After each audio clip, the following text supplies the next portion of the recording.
Another action-packed edition of Sports This Morning has just kicked off from Channels Television Sports Center in Lagos, Nigeria. Wherever you are watching us, particularly viewers in Benin, Abuja, and to you, wherever you are in the world watching us, we say welcome on board as you're about to have the best. I keep saying the best 30 minutes of your time watching television. Now let's talk sports. You know what it is, Wednesdays and Thursdays. NFL Drama Series 35. It's been a long journey, and who's been working with us on this journey? The Nigerian Football Federation, under the leadership of Amaju Pinnick, thanked the President of the Federal Republic of Nigeria, Goodluck Jonathan, and other Nigerians that have been part of this process of rebuilding the country's football after FIFA sent a letter that they're going with the decision of the Majority Electoral Appeals Committee to uphold the September 30th elections. Let's balance things up now. On the other side, Pastor Akigokwe is not happy. He says FIFA will also hear from him that is going to FIFA to ensure that all the lies that they've been told will be cleared. Let's come back to where the action is, and that's on the field of play. Coach Manu Garba and the under-23 and the under-20 team, the Flying Eagles, they're getting busy already in Kaduna. And for Coach Manu Garba, he says this process of playing test matches is for talent discovery. Remember, they're getting ready for the Africa Youth Championship that will take place next year, and we say that's the way to go. Let's come to Europe, where there is joy in the city of Manchester. And that's because Manchester City showed good character by beating Roma by 2-0 at the Stadio Olimpico to qualify for the knockout phase of this year's UEFA Champions League. They did it without the inspiring Sergio Aguero and their midfield talisman, Yaya Toure. So there's so much joy in the city of Manchester, and Manuel Pellegrini says his team didn't let him down. But for Roma, Coach Rudy Garcia says his team didn't show maturity and experience. Off to the racetracks, we'll go now to talk Formula 1, where from all indications it seems Jenson Button will partner Fernando Alonso at McLaren next season. The team is set to announce their driver lineup at a news conference at their factory today, but reports reaching the BBC says Button will be retained after weeks of leaning towards Kevin Magnussen. So that's it, updates coming from the world of Formula 1. But let's return to Nigeria. We've been talking about nothing but the drama going on in the Nigerian Football Federation. It's getting interesting because it seems like it is about to end, and that's what we want. But Pastor Akigokwe, he's not happy. He's the petitioner of all of this that is going on in the Nigerian Football Federation. It says FIFA, we hear from him. Before that letter came from FIFA, he's been talking tough. Let's listen to him and we'll come back. We'll talk. Stay. Where can somebody tell me that an election that produced the president and the first vice president from the southern part of Nigeria, leaving the northern part of Nigeria with nothing, can stand? How can somebody tell me that an election that produced 2 board members from one state, leaving the other states empty, can stand? Blacking out justice and parading injustice, because all of them are enlightened.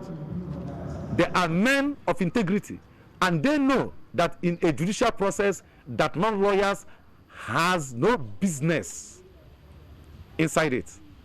So they should discountenance whatever press release the so-called 4 members of the executive committee, including the secretary, made the other day as no issue.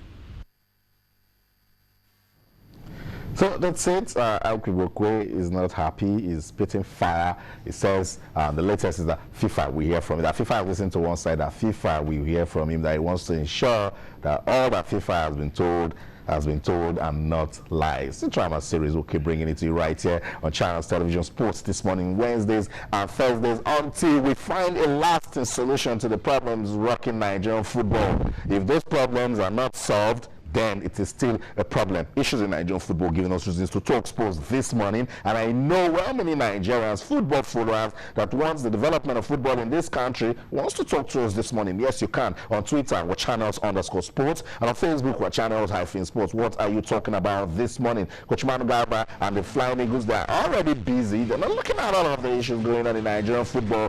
Coach Manu Garba says he wants to develop talent for this country, and that's the way to go. Someone should talk to us. You can also send us an email, sportsthismorning@channelstv.com. Now let's talk sports. Tayo Salam is with us this morning. Tayo,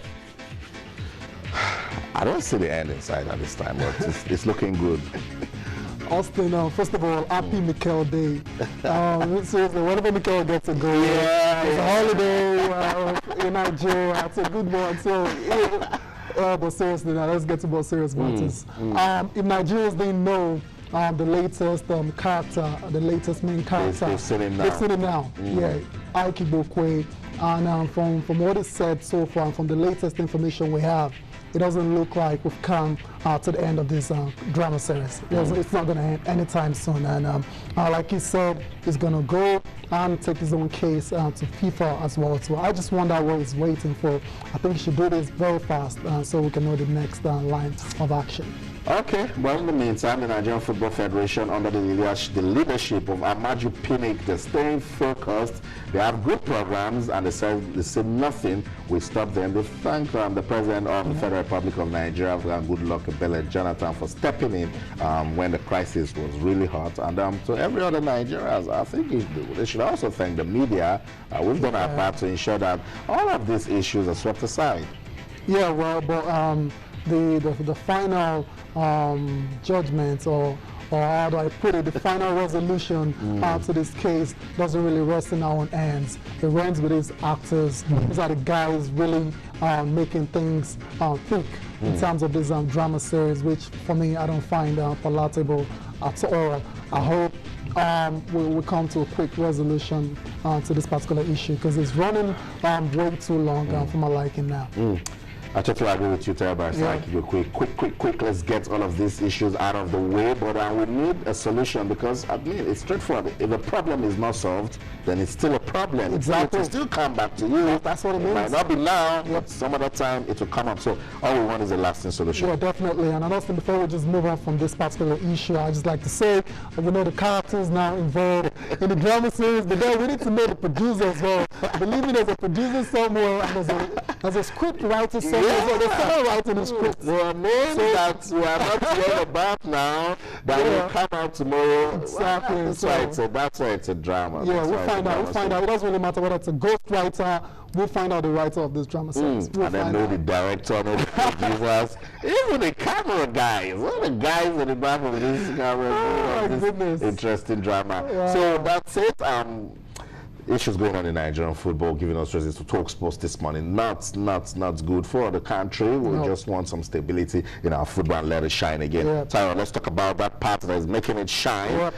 Coach Manu Garba, a lot of you remember him, victorious coach at the 17th FIFA World Cup in Dubai. He's getting busy with his team. Yeah, definitely. It's all about getting ready for the African Youth Championship next year that'll take place in Senegal. And actually, there's not a lot of time, because the championship will start in March. Yeah. So it's all about really setting your stall out now and getting ready. And preparation has to be really top notch. And what we know now is actually going to be going on a talent discovery. At this time, I'm looking at the time, there's very little time left. That's the same question, because at this time you should be putting together a team that will go out there. Exactly, you should have an idea of what your team is. But I really don't know how he wants to do this, but then he has to really focus now on the championship itself. It's a shame that our league doesn't really have, it's not properly structured, because it was properly structured and the clubs, you know where to go, you go there directly, you know where the under-21s are, you know where the under-19s are, you go fish out the players, but that's not the case, which is going to make his job harder. So you can understand why he's now going all around looking for talent to represent the country. So I'm not really going to blame him for that, because there's no proper structure to actually assist our coaches in this kind of situation. Huge advantage in Nigeria is that the talents are out there. Just a proper system to get it working. That's all it takes. You can never have this countenance when you're talking about the football development in the country, anywhere in the world. You need to have a proper structure in place now. I'm going to give an example of Man City. They opened an academy for $300 million. And they're building a massive stadium also for just the academy. Incredible. So it shows you how crucial it is I hope Nigeria gets on board with that very soon. I can't disagree with you, Thayo. That's it. We're talking about football development in Nigeria, but keeping one eye on the issues going on in Nigerian football, knowing fully well that if those problems are not solved, it will always haunt the country's football. We also told you that Coach Manu Garba and the Flying Eagles are getting ready for the African Youth Championship that will take place next year in Senegal. And again, we're putting emphasis on preparations, because if they start on time, then there's a possibility that they will do well at the tournament. Okay, let's take a breather now. When we come back, there is joy in the city of Manchester. And one man that is particularly so happy is Manuel Pellegrini, after watching his team show good character to win by 2-0 against Roma to qualify for the next round of the UEFA Champions League. We'll talk about it when we return. Stay. Yes, I think so. I think that today won the best team. I repeat, I think that Rome is a very good team and they play very, very well also.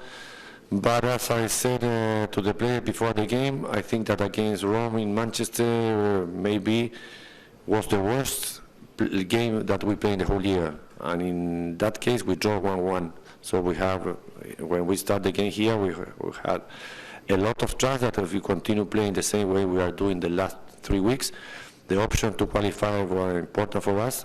Unfortunately, we did it. We are just happy because we qualified for the next stage. That was our target in this moment. I think that from tomorrow morning we must forget about the Champions League, because we had to play in February, and we have now 4 games during December for the Premier League. That for me is so important than Champions League. I think that every competition, especially Premier League, and I think that in England maybe the Premier League is more important than the Champions League. That's why we must focus our mind now and try to beat Leicester on Saturday and try to win the last 4 games of the first round during December, because we are going to play 4 games in a couple of weeks. I don't think that we have a problem.